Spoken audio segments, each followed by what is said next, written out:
The unshakable foundation. Why the man who loves solitude is the strongest man alive. Imagine a man walking alone through a quiet, awakening forest at dawn.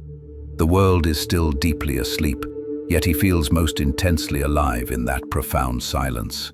While many dread the thought of solitude, finding in it only emptiness, this man finds a deep, inexhaustible source of strength, renewal, and absolute clarity. But why is this so? What is it about the conscious choice of solitude that transforms the common fear of isolation into a deep, unshakable form of empowerment?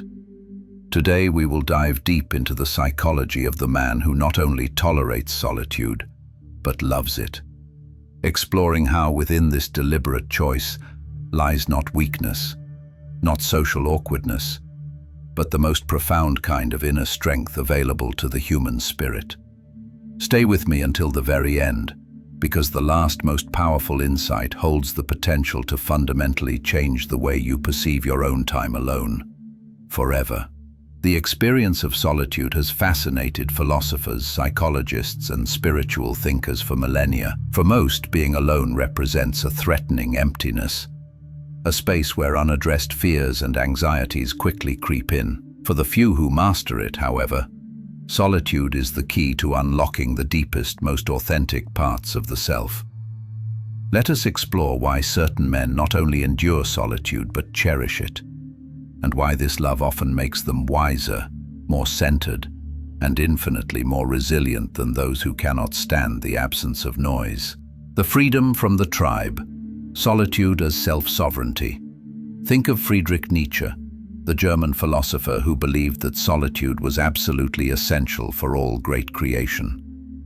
He once profoundly wrote that the man of knowledge must be able not only to love his enemies, but also to hate his friends, in the sense that he must intentionally detach himself from the constant distracting noise of the tribe in order to clearly hear the powerful, solitary voice of his own thoughts. Solitude, therefore, is not about being disconnected from the world. It is about aggressively gaining the psychological space to connect more deeply with oneself. This choice grants self-sovereignty. Modern psychology supports this concept. Studies consistently show that individuals who seek solitude voluntarily often exhibit significantly higher levels of creativity, superior emotional regulation, and deep inner stability. It is vital to distinguish between loneliness and solitude. Loneliness is the painful, passive absence of desired connection, a chronic feeling of emptiness. Solitude, by contrast, is a chosen state, a conscious, active withdrawal that actively restores and regenerates mental energy. The man who seeks solitude finds true empowerment in this intentional silence. He is not escaping life. He is strengthening his capacity to live it fully, authentically, and without dependence. Have you ever noticed how utterly difficult it is for most people to sit quietly with themselves, even for a few fleeting minutes? They compulsively rush to fill every single gap with noise, streaming video, social media scrolling, shallow conversations, or relentless distraction. This happens because silence immediately exposes them to their own unedited, unvarnished thoughts. Yet the man who fully embraces solitude does not run from his inner world. He ventures into it, unafraid of the challenging truths he might find. In that deep silence, he willingly meets his fears, confronts his most primal desires, examines his grandest dreams, and integrates his crippling contradictions. And only in facing them all does he grow truly stronger. This isn't to say that the solitary man is without challenges. He is often profoundly misunderstood by a society that relentlessly glorifies extroversion, aggressively equating constant social interaction with success and happiness. To prefer solitude is often superficially labeled as antisocial, strange, or fundamentally broken. But history is clear. Many of the greatest thinkers, writers, and innovators who truly changed the human condition were men who drew their profound power from solitude.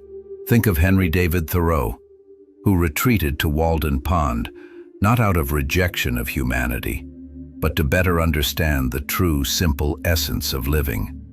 In his radical solitude, he discovered deep, powerful insights that continue to inspire millions across centuries. Ask yourself honestly, how comfortable are you with your own company? Do you avoid silence because it feels like a threatening emptiness? Or do you embrace it as a sacred, necessary space for inner work? The man who loves solitude has mastered an essential lesson. True strength is not found in the fleeting applause of others, but in the unshakable ability to stand firm, whole and content when no one else is watching. The psychological laboratory. Solitude as integration. When we think of solitude, we primarily imagine silence and isolation. But beneath these surface impressions, solitude functions as a psychological laboratory where the mind experiments dynamically with itself.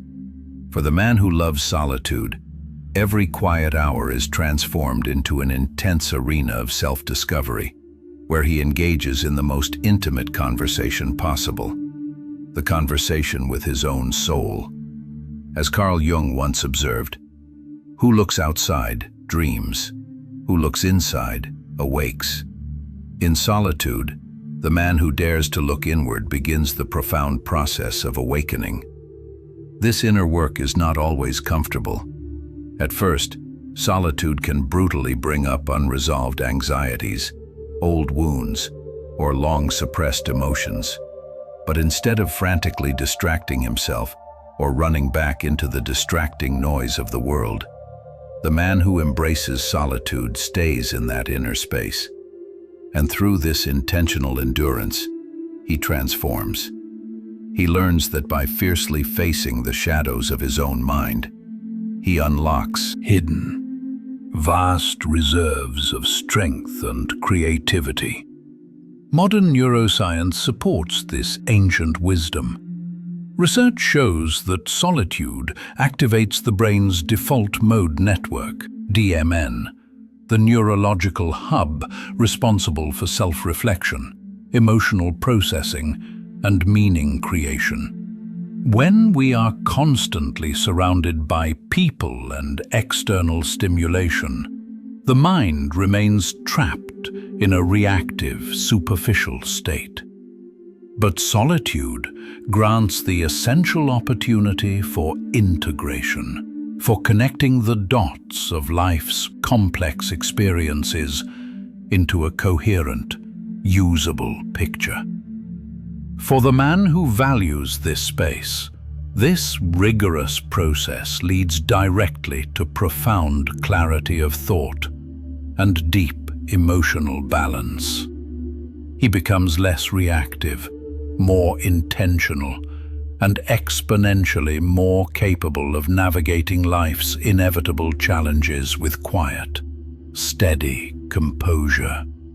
But solitude is not merely about achieving calm. It is fundamentally about cultivating resilience.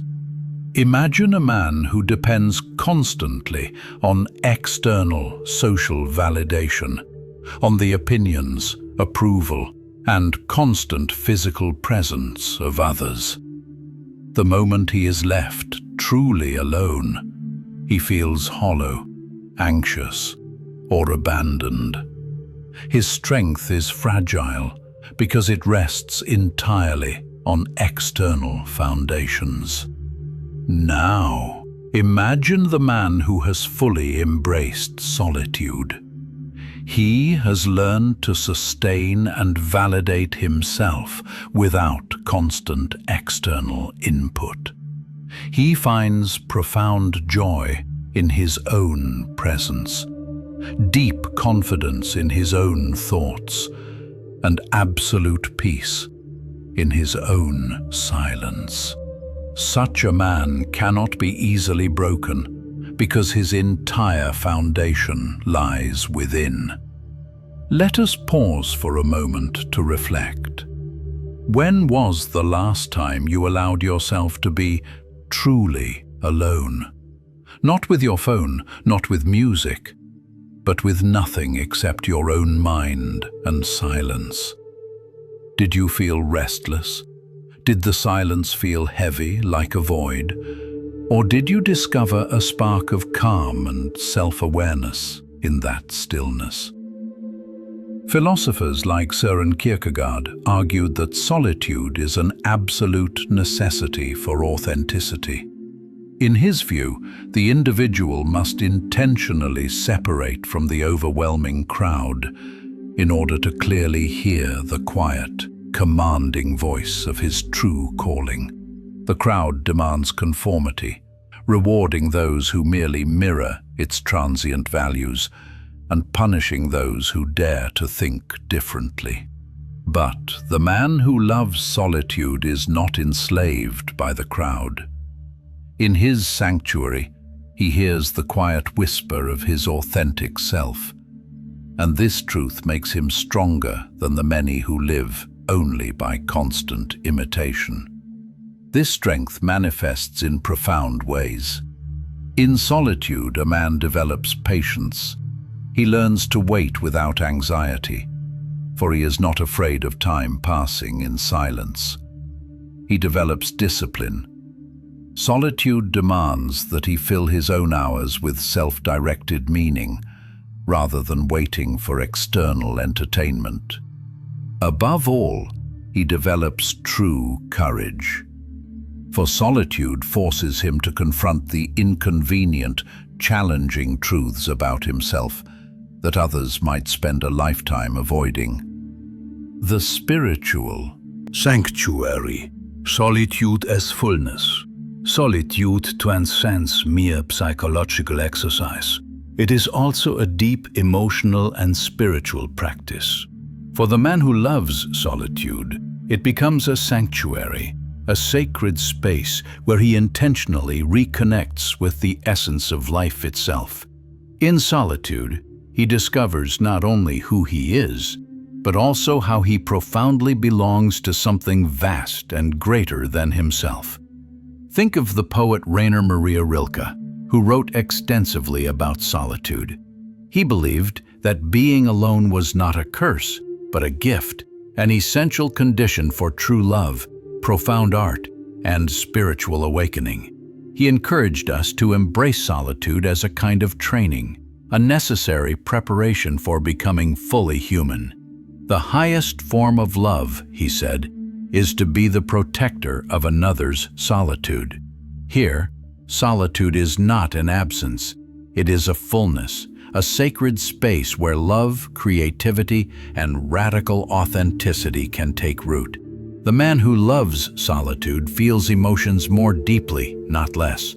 Far from being numb or detached, solitude intensely heightens his sensitivity to the world around him. When he steps into the silence, the subtleties of life, the sound of the wind, the warmth of the sun, the steady rhythm of his own heartbeat become profound teachers. He learns gratitude in solitude because he finally has the necessary time to truly notice what is already present. Simultaneously, solitude provides essential emotional healing.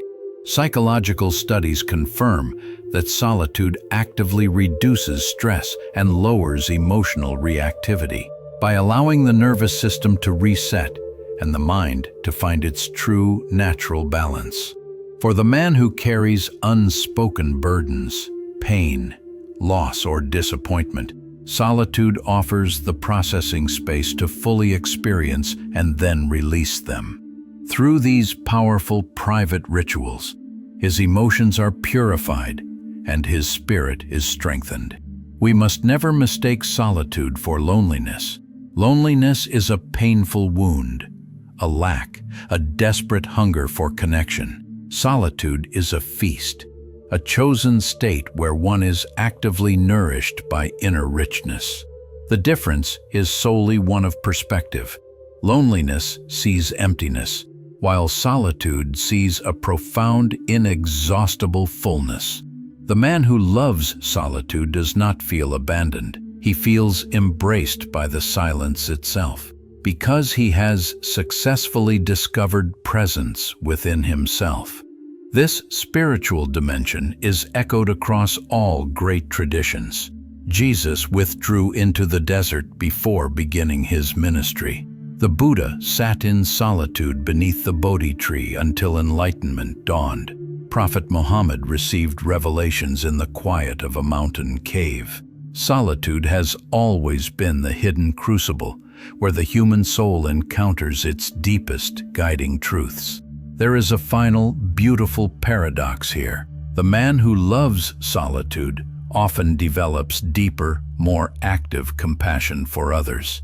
In the silence, he learns profound humility. He sees the common struggles of all humanity mirrored in his own heart.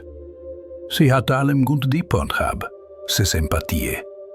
Quan si stotian coloterestatu, it is not from a superficiale desperati need, but from genuine abundant care. Sis love is more authentic because it arises not from dependency, but from sufficiency. The final truth, freedom and inner anchoring. We have journeyed through the psychological, emotional, and spiritual dimensions of solitude, but now we arrive at the deepest and most powerful insight of all. Solitude is not merely a state of being alone, it is the absolute foundation of true, unassailable freedom. Consider this reality. Most people live entirely chained to the fickle opinions of others. Their mood rises or falls depending on external praise or criticism. They make life-altering decisions not from inner conviction, but from the paralyzing fear of judgment. In this way, they are never truly, fundamentally free. But the man who has learned to love solitude has broken these chains. By finding profound, unconditional peace in his own company, he no longer depends on external approval for his worth. His choices flow directly from his core values, not from the transient pressure of the crowd. This is the ultimate strength that solitude gives, the supreme freedom to live authentically. Nietzsche once wrote, "The individual has always had to struggle to keep from being overwhelmed by the tribe." Solitude is the fierce tool that equips a man for this lifelong struggle. It is in solitude that he finds the profound courage to be uncompromisingly himself, even when the world violently demands conformity. The solitary man knows that the cost of authenticity may be misunderstanding, but he accepts this cost because the reward is sovereign freedom. This freedom transforms every aspect of his life. In relationships, he is no longer needy or desperate because he doesn't fear being alone. Instead, he chooses companions out of love, not dependence. In his life's work, he is not swayed by fleeting trends or shallow approval, but by the unwavering integrity of his personal vision. But perhaps the most profound gift of solitude is the final truth. It reveals that we are never truly alone. When distractions fade and silence deepens, the solitary man begins to sense a presence greater than himself. Call it God, call it the universe, call it the eternal mystery of being. In that sacred silence, he discovers a fundamental connection not only to himself, but to the entirety of existence. He realizes that solitude is not the absence of relationship, but the deepest, most foundational relationship of all, the relationship with life itself. This realization creates the unshakable inner anchor. The man who loves solitude is not arrogant, nor is he withdrawn in bitterness. He is rooted. He walks through the world with quiet, confident composure because he knows who he is and where his strength comes from. His solitude has taught him to live entirely from within, and this internal anchoring makes him utterly unshakable. He becomes like the mountain, still, silent, yet towering in strength. The man in the forest at dawn is not lonely. The silence around him hums with meaning. His solitude is his power, his sanctuary, and his freedom. He does not seek to escape life.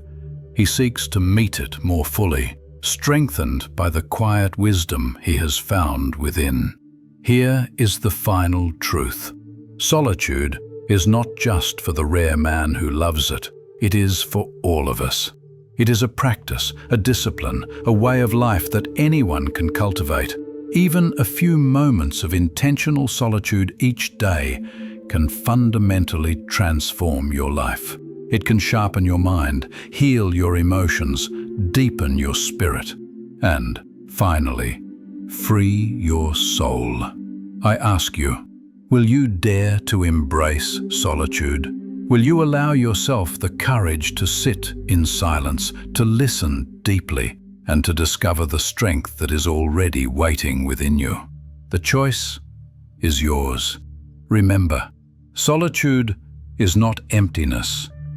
It is fullness. It is not weakness. It is strength. And it is not loneliness. It is the doorway to freedom, authenticity, and the deepest connection of all.